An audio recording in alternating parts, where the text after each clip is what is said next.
All right, Mize, the big news of this week is that the long anticipated Carson Wentz move out of Indianapolis is complete. What's the latest there? All right, Nick. I'm going to go through this a little slow. There's convoluted trade going on here, but this is one thing I think ultimately is a huge win for Indianapolis here.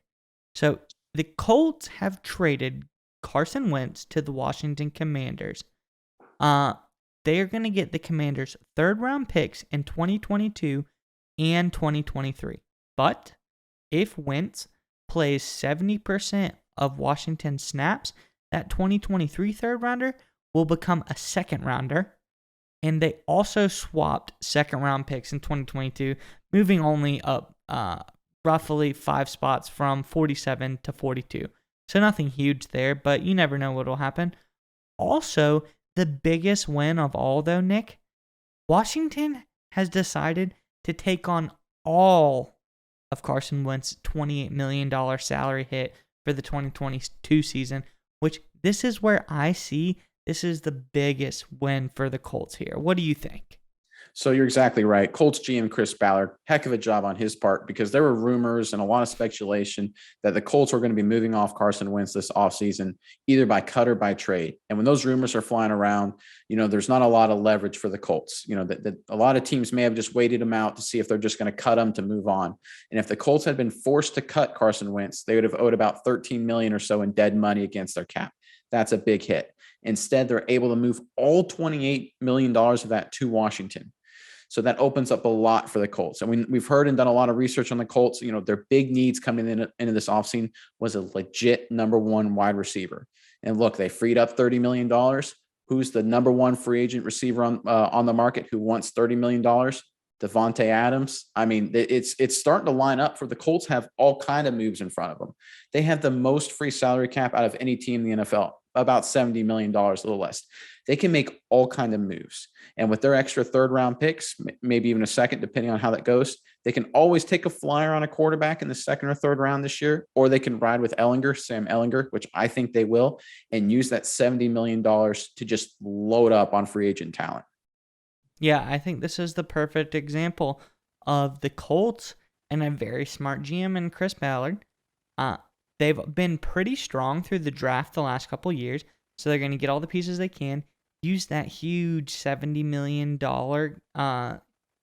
open cap space to get as many free agents as you can, like you said, maybe a huge wide receiver threat in Davante Adams, and build this team up. And you know what I'm thinking?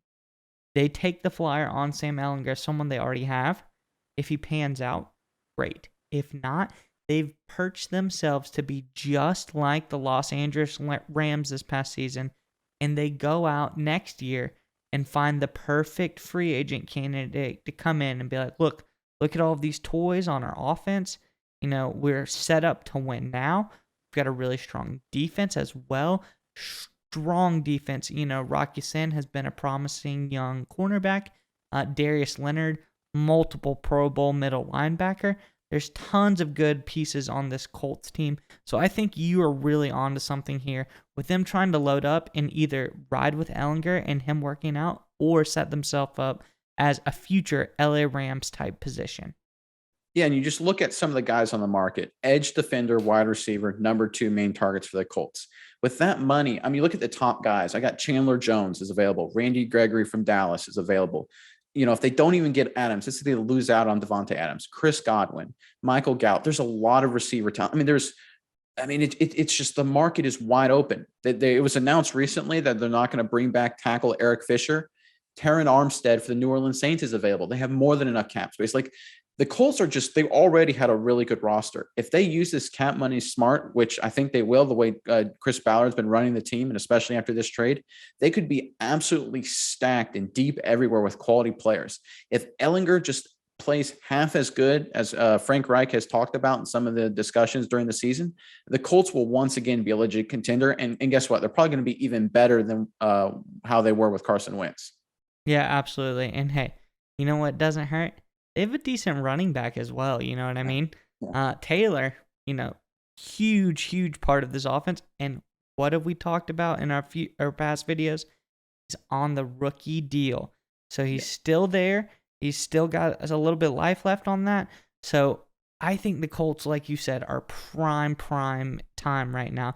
They are set up beautifully, and this team that was on the brink can use these picks and this money that's now back on their plate to really push them over the edge.